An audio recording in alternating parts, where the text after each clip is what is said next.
Hello students, welcome back. आज के इस क्लास में हम लोग अपने क्लास 12 ज्योग्राफी के सैंपल पेपर के सेक्शन सी को डिस्कस करने वाले हैं।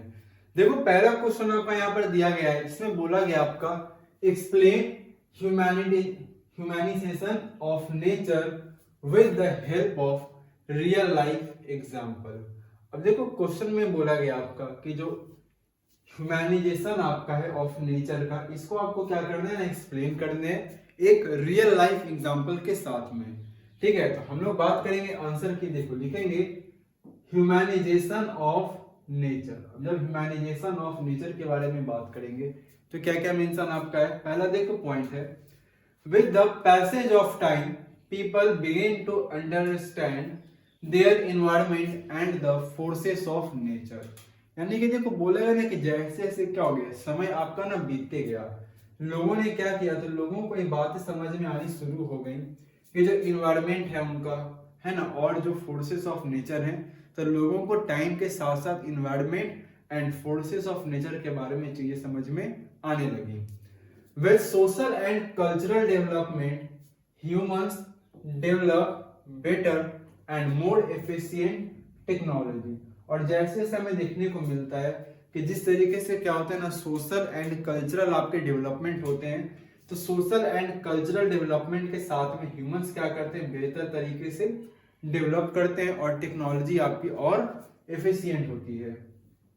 दे move from a state of necessity to a state of freedom. And इस तरीके से लोग क्या करते हैं, धीरे धीरे आपके तो स्टेट ऑफ नेसेसिटी से आपके स्टेट ऑफ फ्रीडम की तरफ लोग बढ़ना शुरू करते हैं। They create possibilities with the resources obtained from the environment. And इसके बाद देखो दूसरा क्या होता है, उन्होंने पॉसिबिलिटीज क्या की, क्रिएट करना स्टार्ट की, है ना। ह्यूमंस ने क्या किया, तो पॉसिबिलिटी को क्रिएट करना स्टार्ट किया कि किस तरीके रिसोर्सेज को क्या करते हैं, एनवायरनमेंट से अपने लिए रिसोर्सेज को वो ऑब्टेन कर सकते हैं। The human activities create cultural landscape. And इस तरीके से हमें देखने को मिलता है कि जो ह्यूमन आपके एक्टिविटीज होते हैं वो क्या करते हैं, आपके कल्चरल लैंडस्केप को क्रिएट करेंगे। थर्ड देखो पॉइंट आपका है, the imprints of human activities are created everywhere. And जब बात करेंगे इम्प्रिंट्स की, किसके इम्प्रिंट्स की, द ह्यूमन एक्टिविटीज के जो इम्प्रिंट्स होते हैं वो हर जगह क्या होते हैं, आपके क्रिएट होते हैं। हेल्थ रिजॉर्ट्स ऑन हिल्स, है ना, हिल्स पर भी आप देखोगे हेल्थ रिसोर्ट्स हैं। इसके अलावा देखेंगे हम लोग ह्यूज अर्बन स्प्रॉवल्स, फील्ड्स आपके हैं, ऑर्चर्ड्स हैं, पैस्चर्स हैं आपके प्लेन्स में, and rolling space. The earlier scholars termed this as possibilism. And जो अर्लीस्ट हमारे क्या थे, स्कॉलर्स थे, इन्होंने इन चीजों को कैसा टर्म दिया है, तो पॉसिबिलिज्म में क्या किया, इन्होंने इन चीजों को टर्म दिया था। चलो, फोर्थ हमारा पॉइंट है, nature provides opportunities and human being make use of these, है ना। नेचर हमें क्या करते हैं, जाहिर सी बात है, नेचर हमें अपॉर्चुनिटीज क्या करते हैं, प्रोवाइड करते हैं।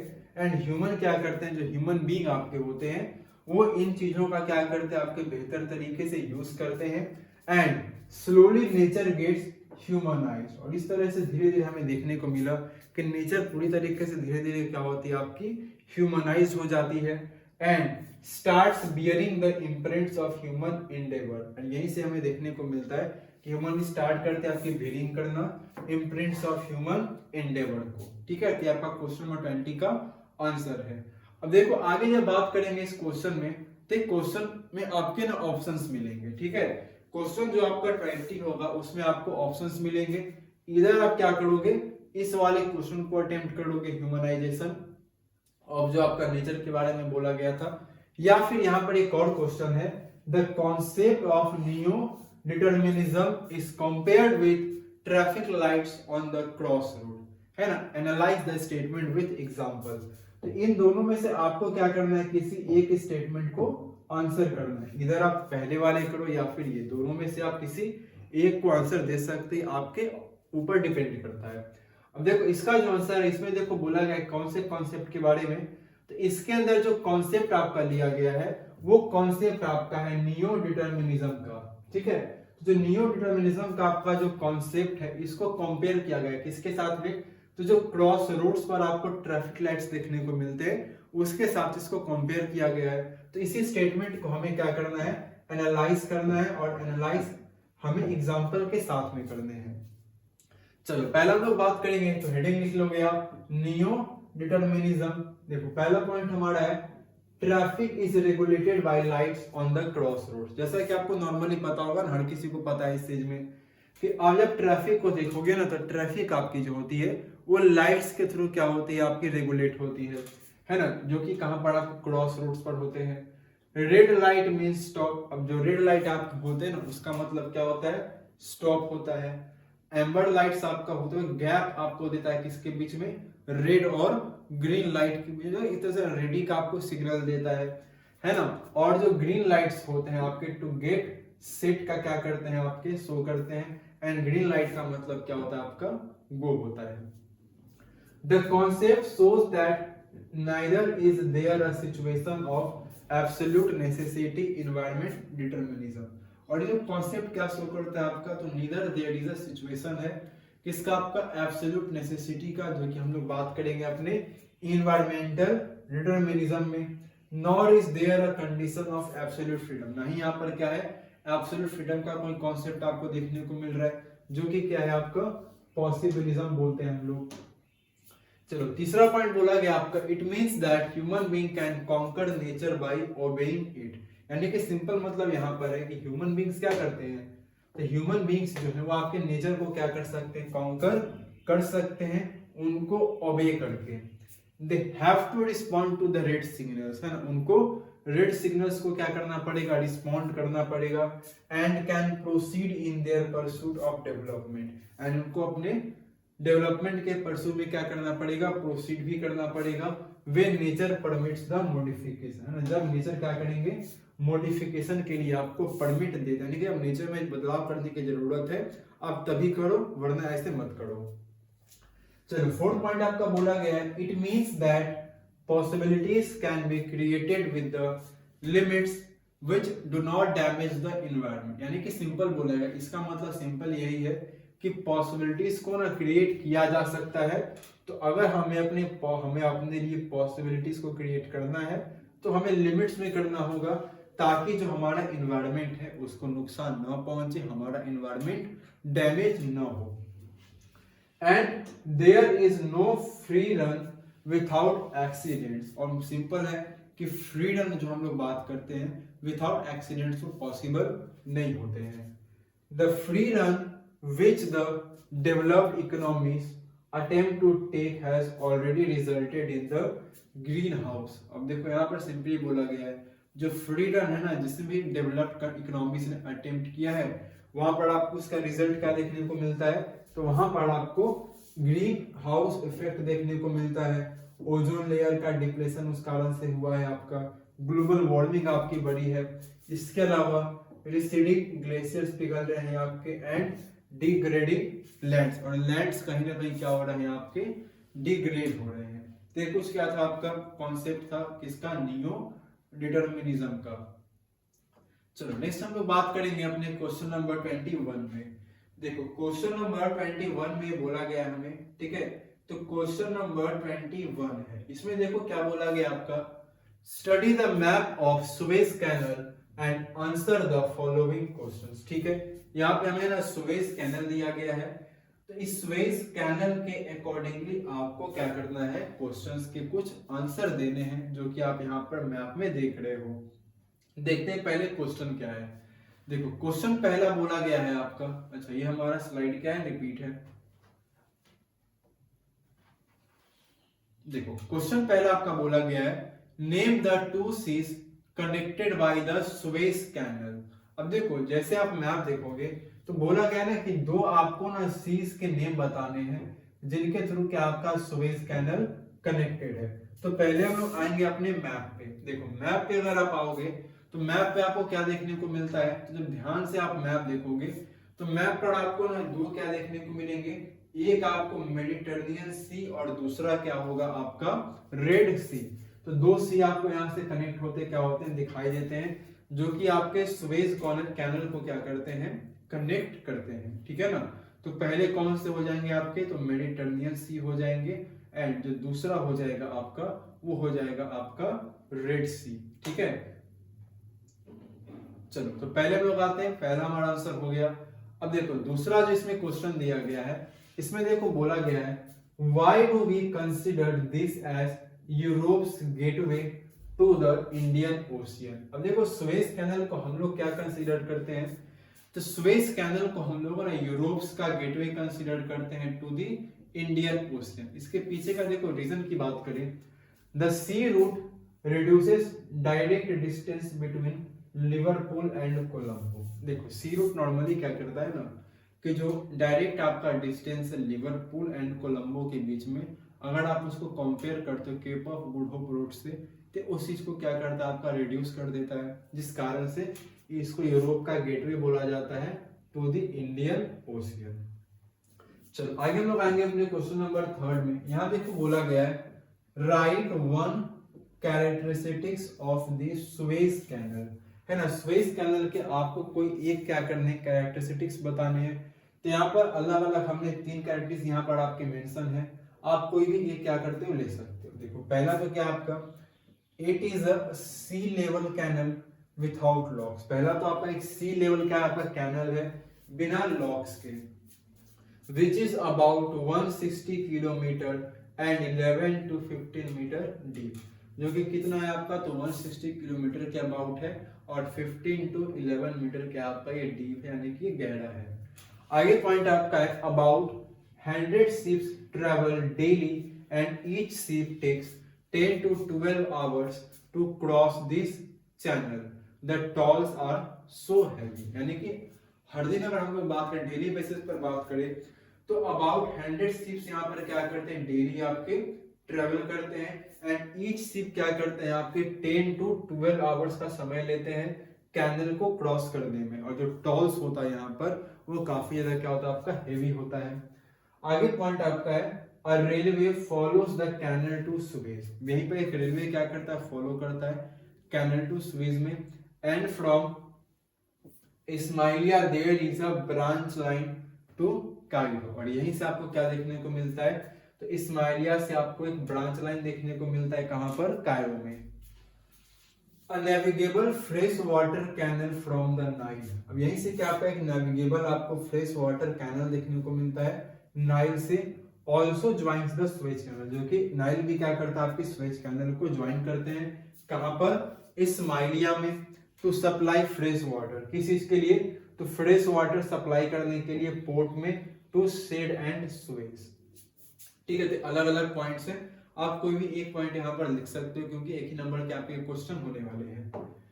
चलो नेक्स्ट हम लोग बात करेंगे क्वेश्चन नंबर 21 में ही। देखो इसमें बोला गया क्वेश्चन जो है आपका ये विजुअली इंपेयर्ड कैंडिडेट्स के लिए क्वेश्चन है। देखो क्वेश्चन पहला बोला है name the two oceans connected by the Panama canal. तो पनामा कैनल दो ओशियंस जो कि पनामा कैनल के द्वारा क्या होते हैं आपके कनेक्ट होते हैं। तो पहला क्या है आपका आंसर लिखेंगे the Panama canal connects the, तो पनामा कैनल सबसे पहले किसको कनेक्ट करते हैं आपके ईस्ट में अटलांटिक ओशियन को, एंड जब बात करेंगे वेस्ट में तो वेस्ट में किसको कनेक्ट करते हैं पैसिफिक ओशियन को। तो पनामा कैनल की जब बात करेंगे तो ईस्ट में किसको कनेक्ट करते, किससे कनेक्टेड आपके अटलांटिक ओशियन से, एंड वेस्ट में आपके पैसिफिक ओशियन के द्वारा ये कनेक्टेड है।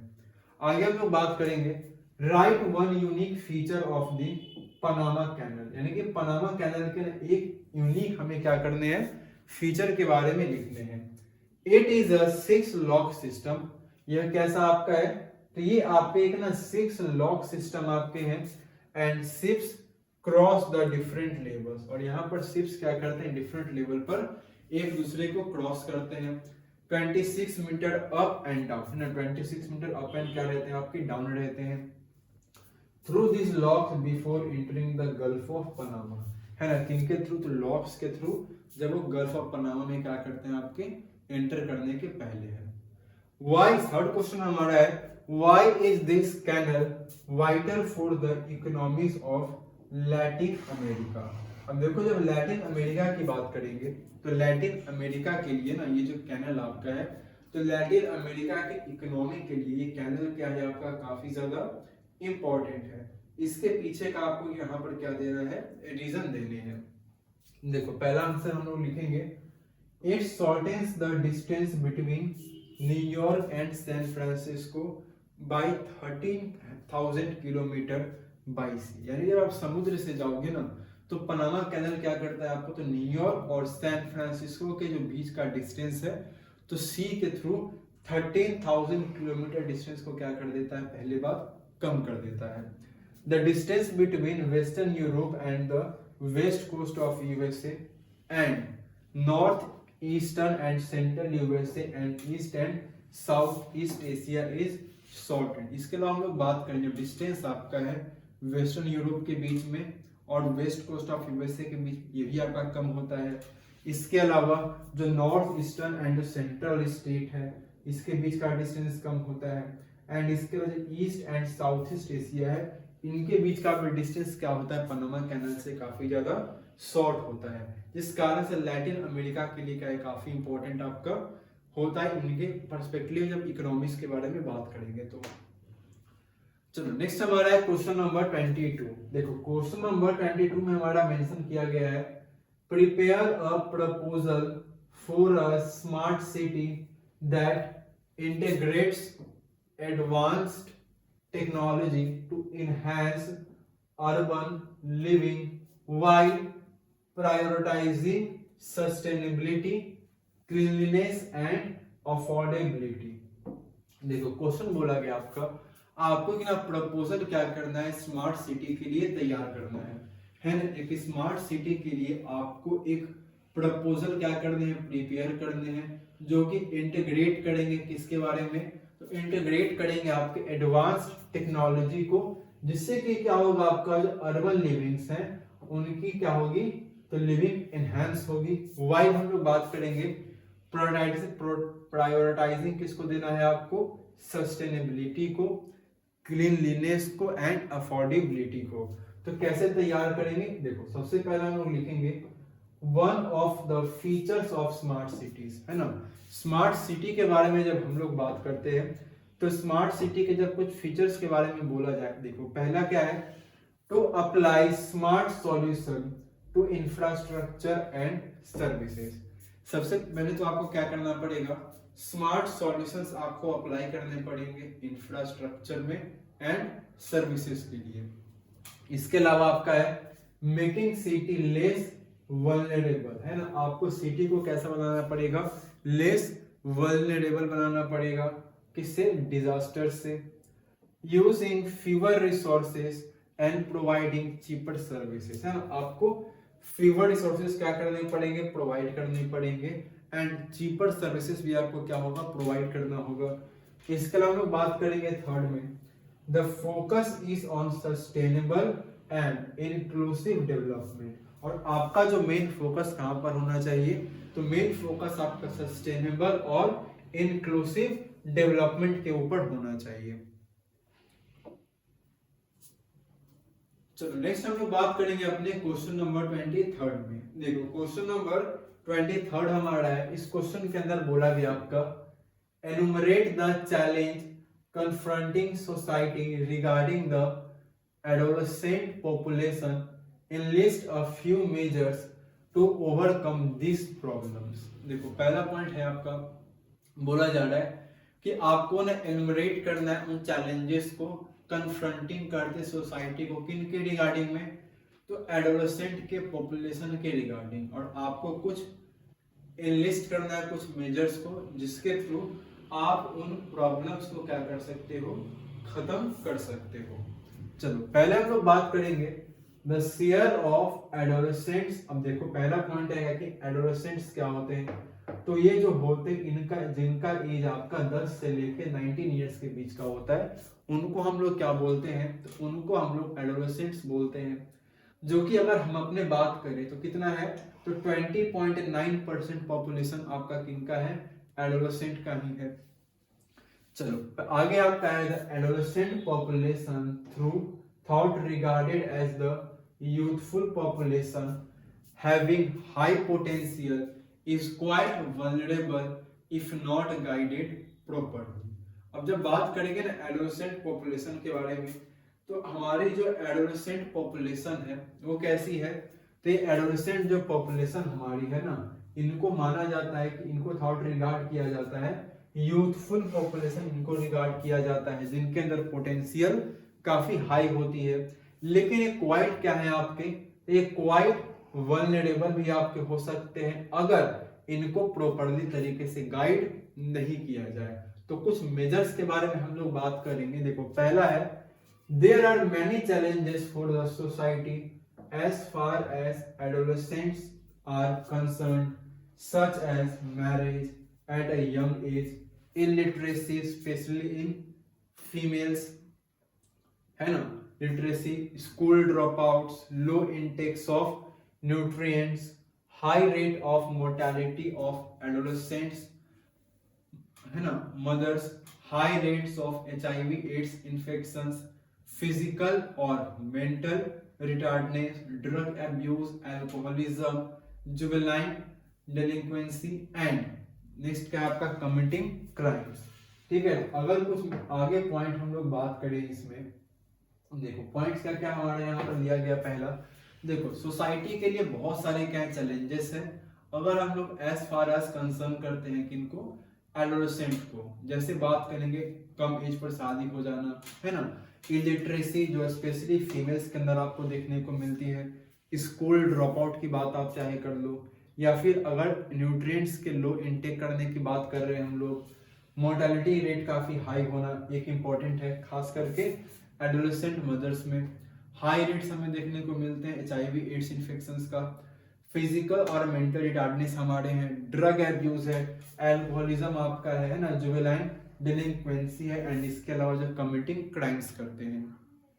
चलो आगे पॉइंट हमारा है, the government of India has undertaken certain policies to impact proper education to the adolescents. अब देखो हमारी जो गवर्नमेंट ऑफ इंडिया है, तो गवर्नमेंट ऑफ इंडिया ने क्या किया है, कुछ अंडरटेकन सर्टेन पॉलिसीज लिए हैं, है ना, जिसमें प्रॉपर एजुकेशन इनको एडोलेसेंट्स को दिया जाए, so their talents are better channelized, ताकि उनका जो टैलेंट है उनको चैनलाइज्ड किया जा सके एंड उनके टैलेंट को प्रॉपरली क्या किया जा सके, यूटिलाइज किया जा सके। आगे देखो थर्ड पॉइंट हमारा है, the national youth policy looks into overall development of our large youth. और जो अगर आप पूरे लार्ज यूथ की बात करो, अगर आप पूरे एडोलेसेंट्स ग्रुप की बात करो, तो इनका जो ओवरऑल डेवलपमेंट है इनका ध्यान कौन रखना है हमारे, तो द नेशनल यूथ पॉलिसी में रखा गया। It stresses on and all around improvement of the youth, और ये mainly all around improvement of the youth के बारे में बात करते हैं, and adolescents enabling them to shoulder responsibility towards constructive developments of the country. चलो नेक्स्ट हम लोग बात करेंगे अपने सेक्शन डी की। अब देखो सेक्शन डी में हमारे क्या है, जो भी क्वेश्चंस हैं वो हमारे 5 मार्क्स के होने वाले हैं, यहाँ पर क्वेश्चन होने वाले, तो एक हर एक क्वेश्चन हमारे लिए क्या है, काफी ज्यादा इंपॉर्टेंट होंगे। देखो पहला जो क्वेश्चन हमारा यहाँ पर है, इसमें बोला गया आपका, how does food gathering as an economic activity differ between primitive and modern societies, and why is it unlikely to significantly influence the global economy today। देखो क्वेश्चन बोला गया ना कि जब हम लोग फूड गैदरिंग के बारे में बात कर रहे हैं, तो किस तरीके से फूड गैदरिंग आपका जो इकोनॉमिक एक्टिविटी है डिफर्ड आपका है किसके बीच में आपका, तो प्रिमिटिव एंड मॉडर्न सोसाइटीज के बीच में, and why is it unlikely, और इसको अनलाइकली सिग्निफिकेंटली इन्फ्लुएंस किया जाता है आपका ग्लोबल इकोनॉमी में टुडे। इसके आपको क्या देने हैं, आंसर देने हैं। देखो सबसे पहले अगर हम लोग बात करें, तो सबसे पहले हमारा जो यहाँ पर पॉइंट आएगा वो लिखेंगे हम लोग, जो फूड गैदरिंग के बारे में है वो लिखेंगे हम लोग, food gathering as an economic activity, है ना। फूड गैदरिंग हम लोग बात करेंगे किन के बारे में, तो एज एन इकोनॉमिक एक्टिविटी के बारे में।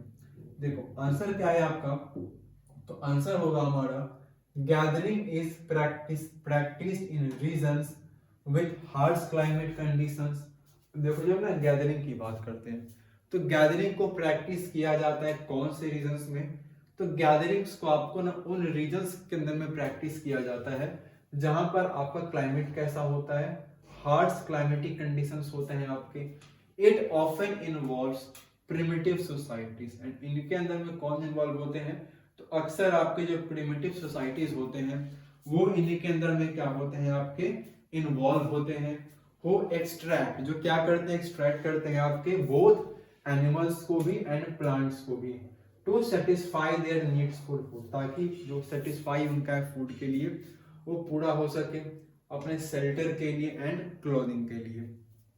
तो अभी पहला देखो पॉइंट क्या बोला गया है, this type of activity requires a small amount of capital investment, और अगर आपको इस तरह की एक्टिविटी करनी होती है तो इसके अंदर आपको क्या चाहिए, तो आपको small amount of capital investment की रिक्वायरमेंट होती है and operates a very low level of technology.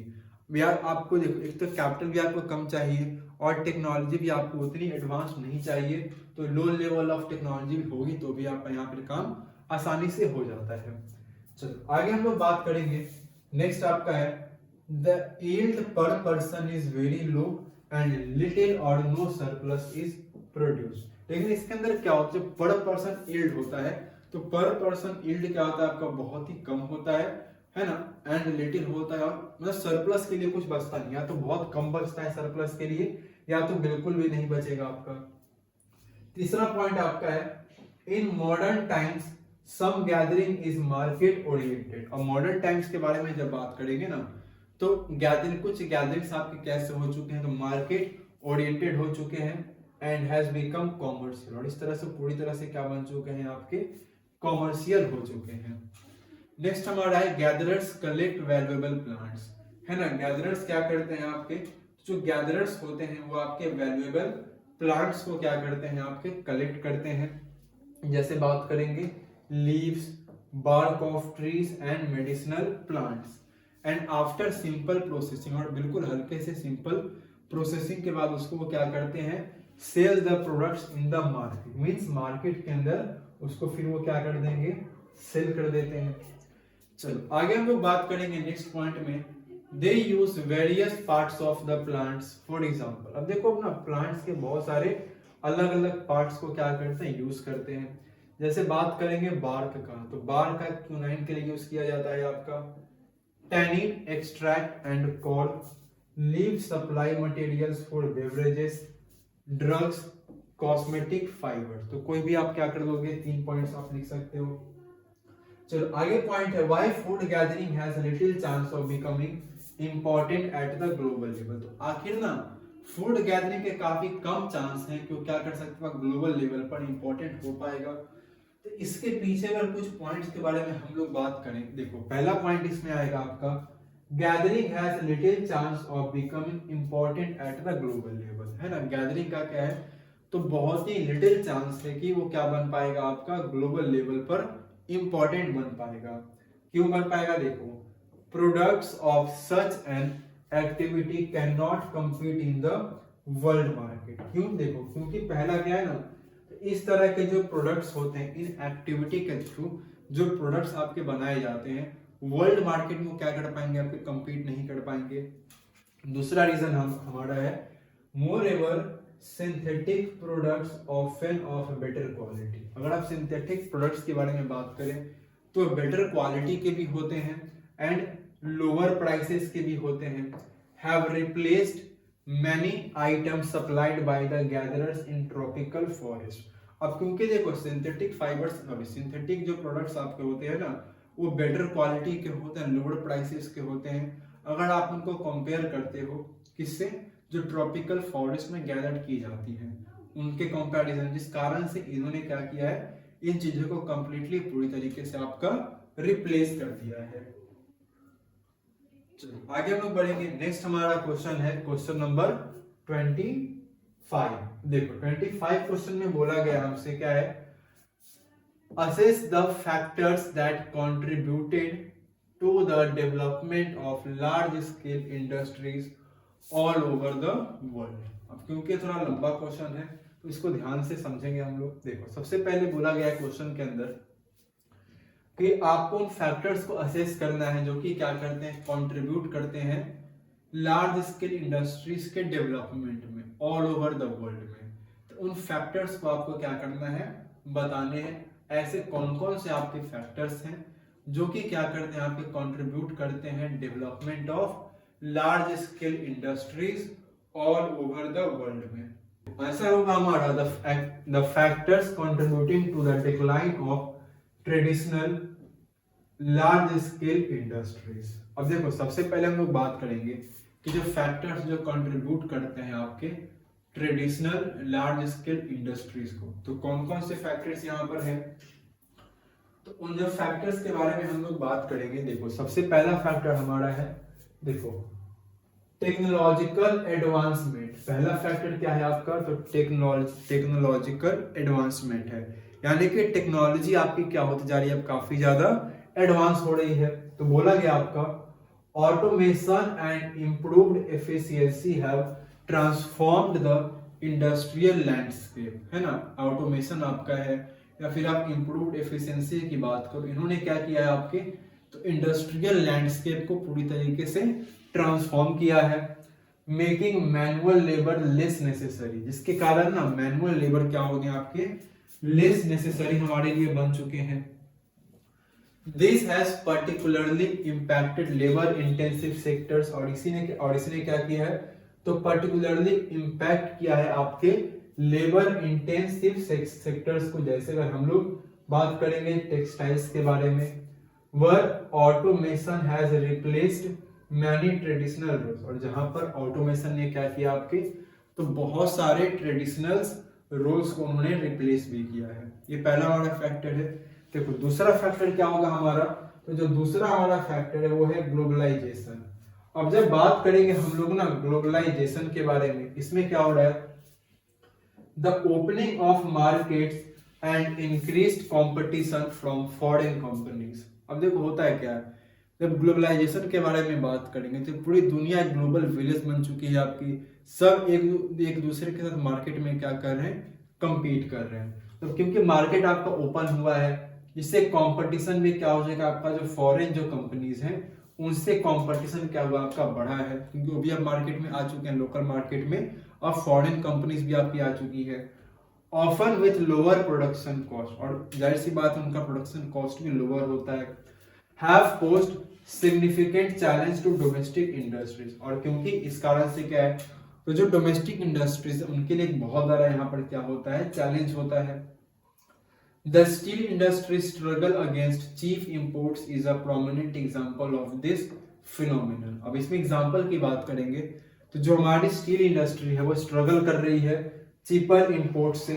एक प्रोमिनेंट आपको एग्जांपल देखने को मिलता है ग्लोबलाइजेशन के फिनोमेना का। इसके अलावा हमारा थर्ड पॉइंट है, इसमें बोला गया आपका चेंजिंग कंज्यूमर प्रेफरेंसेस, यानी कि जो कंज्यूमर है ना, तो कंज्यूमर के प्रेफरेंस भी क्या हो रहे हैं आपके, चेंज हो रहे हैं। जिसमें देखो बोला जा रहा है consumer demand for more innovative and readily available products has shifted from traditional goods. देखो पहले लोगों को क्या चाहिए था, अब क्योंकि देखो जो लोगों का जो हमारे जो कंज्यूमर है, तो कंज्यूमर के प्रेफरेंस भी क्या हो रहे हैं आपके ना, चेंज हो रहे हैं। पहले कंज्यूमर को कैसा सामान चाहिए था आपका, तो ट्रेडिशनल गुड्स चाहिए होते थे, लेकिन अब कैसा सामान चाहिए, तब कंज्यूमर डिमांड करते हैं ज्यादा innovative and readily available products को।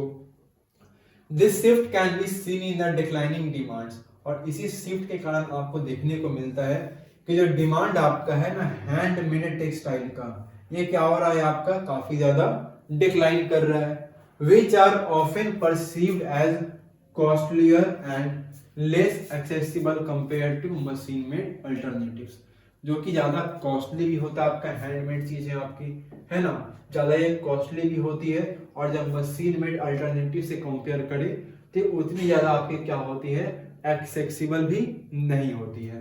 ये तीसरा आपका पॉइंट था। देखो फोर्थ पॉइंट हमारा है, देखो फोर्थ पॉइंट के बारे में जब बात करेंगे, फोर्थ पॉइंट में मेंशन हमारा किया गया है किसके बारे में, एनवायरमेंटल रेगुलेशंस।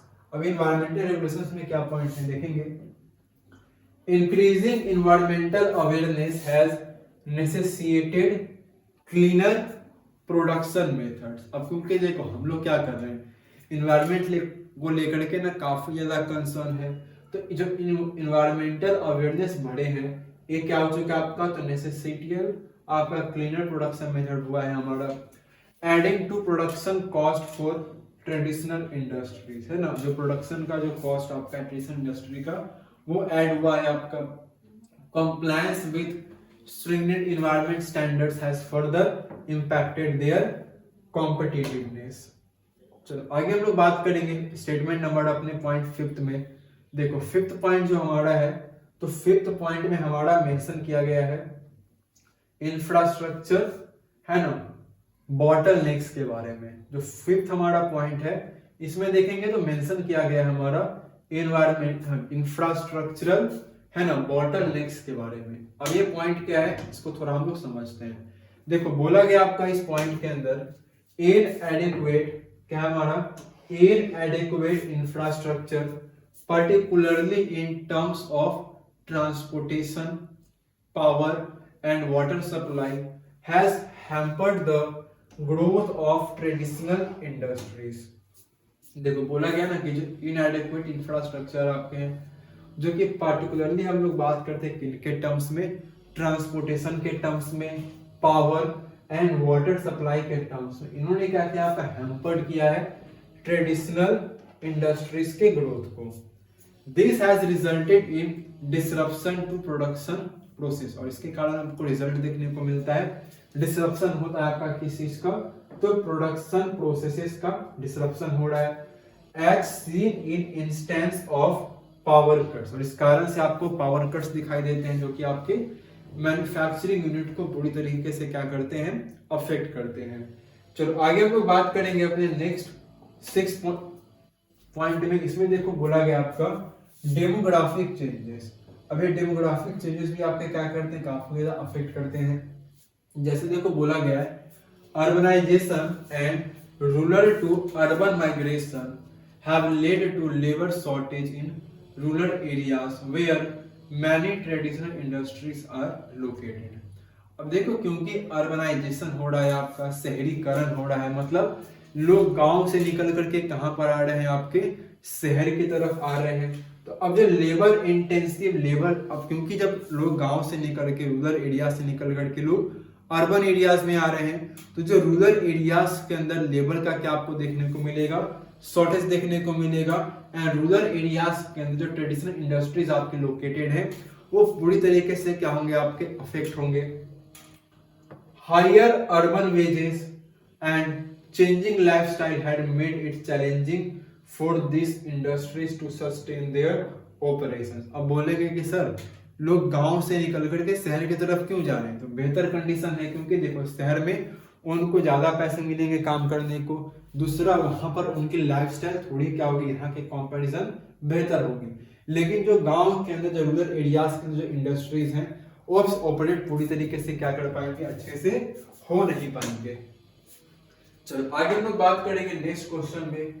देखो नेक्स्ट आपका जो क्वेश्चन इसमें दिया गया है वो आपका है क्वेश्चन 25 का बी, यानी कि क्वेश्चन में क्या करने हैं, तो ध्यान से अगर हम लोग देखेंगे तो क्वेश्चन जो 25 है ए और बी इसमें दिया गया था, यानी कि इधर आपको क्वेश्चन 25 का ए अटेम्प्ट करना है या फिर 25 का आपको बी अटेम्प्ट करना है। देखो 25 के बी में क्वेश्चन है आपका जो है, इसमें देखो बोला गया आपका, तो 25 का बी जो क्वेश्चन है इसमें बोला जा रहा है हमारा access to transportation and communication facilities are essential for the development of industries, justify the statement with suitable example. देखो पहला तो यहाँ पर बोला जा रहा है आपसे एक्सेस आपका जो ट्रांसपोर्टेशन का है एंड कम्युनिकेशन का है, ये फैसिलिटेट्स करता है आपके किसके एसेंशियल के लिए। अब क्योंकि देखो जब ट्रांसपोर्टेशन है, सिंपल समझते हैं, ट्रांसपोर्टेशन कम्युनिकेशन ये आपके इंडस्ट्रीज के डेवलपमेंट के लिए बहुत ज्यादा क्या है, आपके ये एसेंशियल है। मतलब अगर आपको अपने इंडस्ट्रीज का डेवलपमेंट करना है तो ट्रांसपोर्टेशन कम्युनिकेशन इसके लिए बहुत ज्यादा क्या होने वाले हैं, आपके लिए जरूरी होने वाले हैं। तो इस स्टेटमेंट को आपको क्या करना है, जस्टिफाई करना है सूटेबल एग्जाम्पल के साथ में। देखो आंसर हमारा क्या होगा, access to transportation and communication facilities are essential for the development of industries. तो कुछ पॉइंट्स हैं, उन पॉइंट्स को हम लोग डिस्कस करेंगे।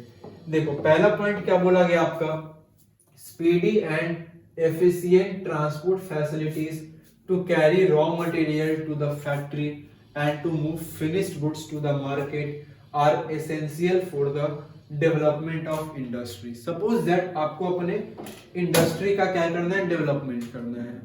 तो आप इंडस्ट्री लगा रहे हो तो आपको रॉ मटेरियल चाहिए होंगे, तो आपकी ये पूरी कोशिश होगी ना कि आपको रॉ मटेरियल जितना जल्दी हो सके उतना जल्दी मिल सके।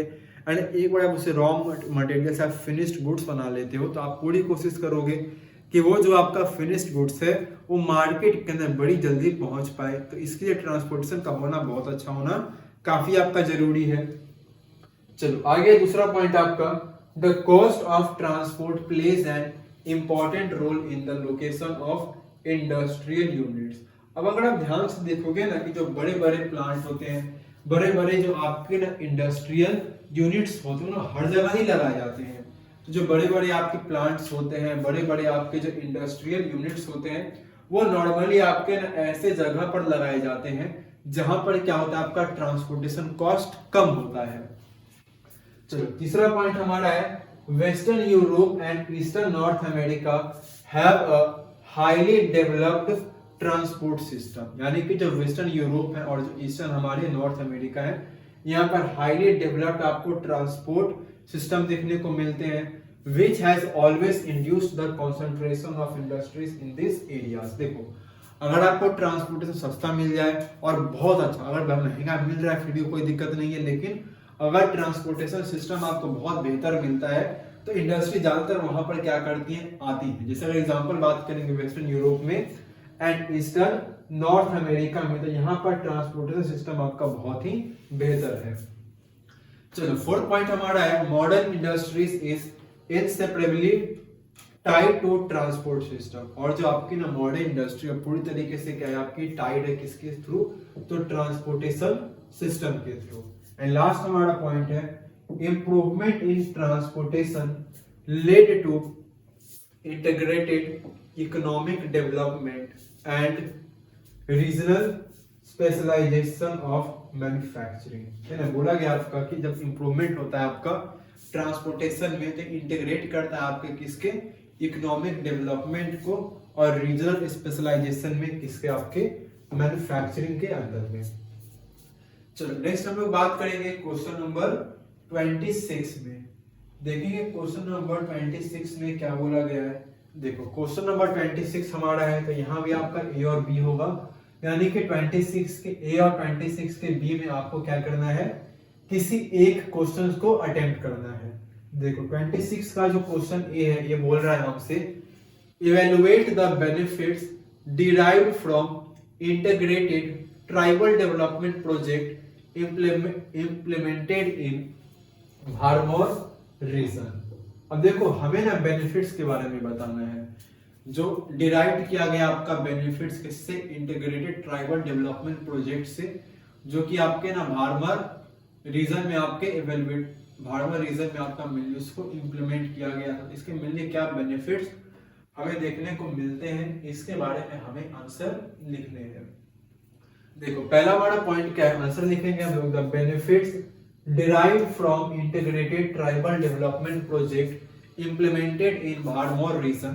पहला देखो क्या है आपका, द 5th 5 ईयर प्लान। अब देखो जैसे हम लोग बात करेंगे अपने 5th 5 ईयर प्लान के बारे में, the tribal sub plan was introduced in 1974। Date काफी इंपॉर्टेंट होंगे। क्या बोला गया आपका, जो ट्राइबल सब प्लान आपका है उसको 1974 में आपका इंट्रोड्यूस किया गया था, and Bharmour was designated as one of the 5 integrated tribal development projects in Himachal Pradesh. यहीं पर क्या किया गया आपका, भारमौर को आपका डेसिग्नेटेड किया गया one of the 5 integrated tribal development project में। ठीक है, कहां पर, आपके हिमाचल प्रदेश में। चलो सेकंड पॉइंट हमारा है, this area development plan was aimed at improving the quality of life of the Gaddis. And ये जो एरिया आपका है, दिस एरिया डेवलपमेंट का जो प्लान है, ये एम किया गया था किसके ऊपर, ताकि जो लाइफ क्वालिटी है, क्वालिटी ऑफ लाइफ है इनकी गद्दीज की, उसको क्या किया जाएगा, इंप्रूव किया जाएगा। आगे तीसरा हमारा पॉइंट है, this plan laid the highest priority on development of transport and communications. अब ये जो प्लान आपका लाया गया, इसमें हाईएस्ट आपकी जो प्रायोरिटी दी गई वो किसके ऊपर दी गई आपकी, तो ट्रांसपोर्ट एंड कम्युनिकेशन के डेवलपमेंट पर, एग्रीकल्चर एंड अलाइड एक्टिविटीज के ऊपर, and social and community service के ऊपर। चलो फोर्थ हमारा आगे पॉइंट है, the most significant contribution of tribal sub plan in Bharmour region is the development of infrastructure in terms of schools, healthcare facilities, portable water routes, communications and industry। और जो most significant contribution आपको देखने को मिलता है इस tribal sub plan का भारमोर reason, वो किसका डेवलपमेंट था, तो आपके इंफ्रास्ट्रक्चर का डेवलपमेंट था। किसके टर्म्स में, स्कूल के टर्म्स में, आपके हेल्थ केयर फैसिलिटीज के टर्म्स में, पोर्टेबल वाटर्स के टर्म में, है ना, रोड्स के टर्म में, आपके कम्युनिकेशन एंड इलेक्ट्रिसिटी के टर्म्स में। चलो आगे हमारा है fifth point, the social benefits derived from ITDP. और जो आईटीडीपी से ना हमारे जो सोशल बेनिफिट्स देखने को मिलते हैं, उसमें क्या क्या इंक्लूड आपका है, तो जो ट्रेमेंडस इंक्रीज आपको यहाँ पर देखने को मिलती है किसके अंदर, लिटरेसी रेट के अंदर में। मिस यहाँ पर इस है, अगर हम लोग बात करेंगे इस प्रोजेक्ट के बाद में, यहाँ की जो लिटरेसी रेट है वो काफी ट्रेमेंडस तरीके से क्या होती है आपकी, इंक्रीज होती है। सेक्स रेशियो में आपको इंप्रूवमेंट देखने को मिलता है, एंड चाइल्ड मैरिज में आपको काफी ज्यादा यहाँ डिक्लाइन देखने को मिलते हैं।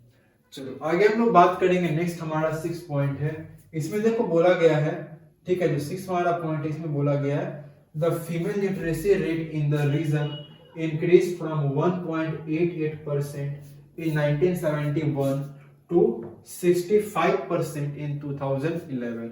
और जो रिसेंट हमारा जो सेंसस था 2011 का, अब देखो 1971 में भारमोर रीजन की जब लिटरेसी रेट की आप बात करोगे, तो यहाँ पर स्पेशली जो फीमेल का आपका लिटरेसी रेट था वो 1971 में सिर्फ और सिर्फ कितना था आपका, 1.88 पर। अब इमेजिन करके सोचो कितना है, 1.88%, यानी कि 100 औरतों में, 100 फीमेल्स में मात्र 2 फीमेल्स अप्रॉक्स में वो भी पढ़ी लिखी मिलती थी। लेकिन यही क्या हो गया आपका, 1971 आते आते ये डेटा कितना हो चुका है हमारा, तो 2011 के अंदर ये डेटा हमारा कितना हो चुका है, 65% हो चुका है, जो अपने आप में ट्रिमेंडस क्या हमारे लिए अचीवमेंट, इस प्रोजेक्ट का आपका अचीवमेंट है। चलो आगे हम लोग बात करेंगे 7th पॉइंट में। इसमें देखो बोला गया है, traditionally the Gaddis had subsistence agricultural cum pastoral economy having, है ना, आगे बोला गया आपका having emphasis on food grains and livestock production. देखो जब ट्रेडिशनली बात करेंगे तो गद्दीज क्या थे आपके, तो सबसिस्टेंस थे आपके, एग्रीकल्चरल कम पैस्टोरल इकोनॉमी थे आपके, जिनका मेनली एम्फेसिस किसके ऊपर होता था, फूड ग्रेन्स के ऊपर एंड लाइवस्टॉक के प्रोडक्शन के ऊपर। But during the last 3 decades, यानी कि पिछले जब 3 डिकेड्स की आप बात करोगे, यानी कि आप पिछले अगर 30 सालों की बात करोगे, तो जो आपका क्या है 12th, हम लोग बात करेंगे 20th सेंचुरी में, the cultivation of pulses and other cash crops has increased in Bharmour region. तो अगर बात करेंगे ना कि जो अभी का टाइम पर बात करेंगे पिछले 30 सालों में, तो यहाँ पर जो पल्सेस होते हैं आपके, या फिर जो दूसरे अदर आपके क्या है कैश क्रॉप्स हैं, वो भारमोर रीजन में काफी ज्यादा क्या हुए हैं आपके, वो इंक्रीज हुए हैं। चलो आगे हमारा क्वेश्चन है इसी के अंदर 26 का बी। देखो 26 का जो बी क्वेश्चन है, इसमें देखो क्या बोला गया है, तो 26 का जो बी क्वेश्चन है इसमें बोला गया है आपका, hill area development programmes were initiated for the specified areas keeping in view their topographical, ecological, social and economic condition, justify the statement. ठीक है ना, स्टेटमेंट वाला क्वेश्चन है, स्टेटमेंट को आपको क्या करना है, जस्टिफाई करना है। बोला गया आपका जो हिल एरिया डेवलपमेंट आपका प्रोग्राम है इसको इनिशिएट किया जाता है किसके लिए, तो स्पेसिफिक एरिया को टारगेट करते हुए, स्पेसिफिक एरिया को ध्यान में रखते हुए topographical, ecological and social economical conditions को ध्यान में रखते हैं। अब इसके बेसिस पर आपको क्या करना है, इस स्टेटमेंट को आपको क्या करने हैं, जस्टिफाई करने हैं। देखो स्टेटमेंट के बारे में बात करें, सबसे पहला क्या होगा हमारा point, hill area development programmes were initiated during the 5th 5-year plan. अब देखो जब हिल एरिया डेवलपमेंट प्रोग्राम के बारे में हम लोग बात करेंगे, तो हिल एरिया जो डेवलपमेंट प्रोग्राम आपका है इसको इनिशिएट कब किया गया था, तो इसको इनिशिएट किया गया था आपका 5th 5-year प्लान के दौरान, ठीक है ना। कब किया गया था आपका, तो इसको आपका इनिशिएट किया गया था 5th 5-year प्लान के दौरान।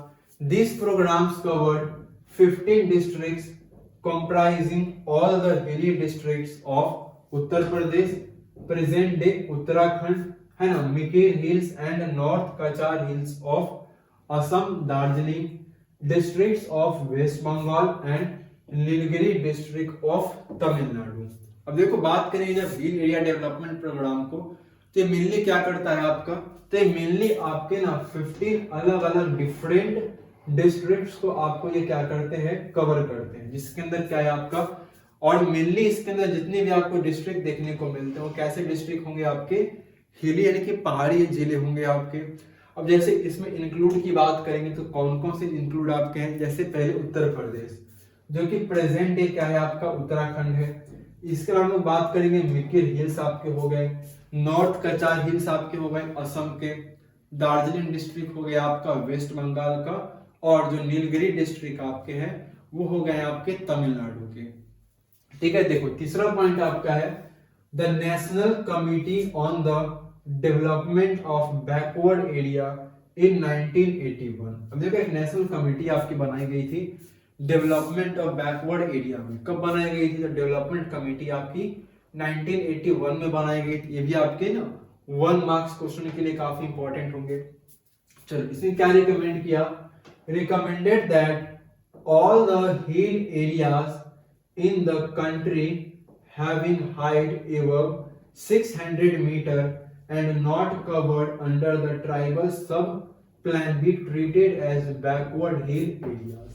यानी कि देखो 1981 के अंदर में क्या आता है, सो 1981 के अंदर आपका एक नेशनल कमिटी आपकी आती है डेवलपमेंट ऑफ बैकवर्ड एरियाज के ऊपर, है ये रिकमेंड करती है कि ऐसे सभी हिल एरियाज जो कि कंट्री में है जिनका हाइट कितना होना चाहिए, तो जिनका हाइट आपका 600 मीटर के एबव होगा, एंड इनको क्या किया गया होगा, अगर सब है ना, अगर इनको आपके ट्राइबल सब प्लान के अंदर इंक्लूड नहीं किया गया होगा तो इनको हम कैसे ट्रीट करेंगे, तो इनको हम as a backward hill areas क्या करेंगे, ट्रीट करेंगे।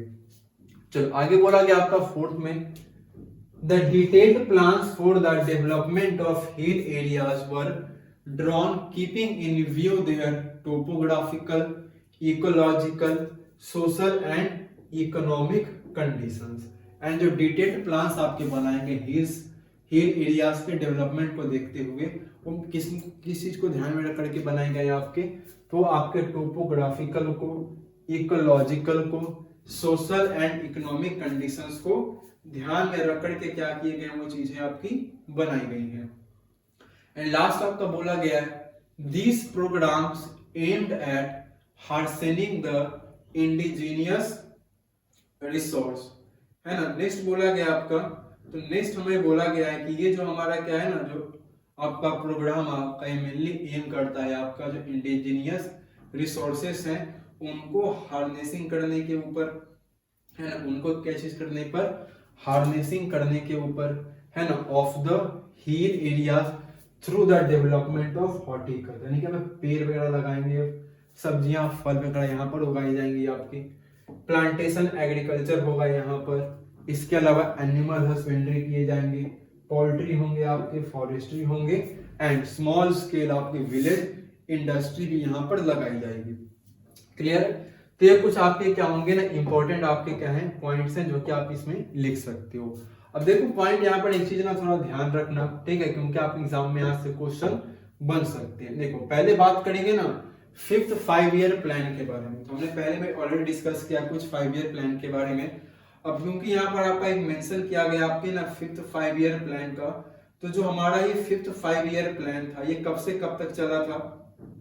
देखो तो जब ना बात करेंगे हम लोग 5th अपने 5 ईयर प्लान की, तो ये हमारा 1974 से, कब हमारा, तो ये आपका 1974 से 1979 के बीच में चला था, ठीक है। इसमें एक बहुत ही फेमस आपका स्लोगन दिया गया था, किस चीज का, गरीबी हटाओ का, मतलब गरीबी हटाओ को लेकर के क्या किया गया था, इस 5 ईयर प्लान में बातें की गई थी ना, गरीबी को हटाने की, है ना, गरीबी हटाओ क्या किया गया था, इस 5 ईयर प्लान के अंदर बात की गई थी, ठीक है। अच्छा बात करेंगे जब हम लोगों ना इस 5 ईयर प्लान के बारे में, तो जो हमारा 5th 5 ईयर प्लान था, ठीक है, ये जो बेस्ड था आपके कौन से मॉडल पर, तो ये जो मॉडल यहाँ पर था आपका वो इनपुट आउटपुट मॉडल पर बेस्ड था, है ना।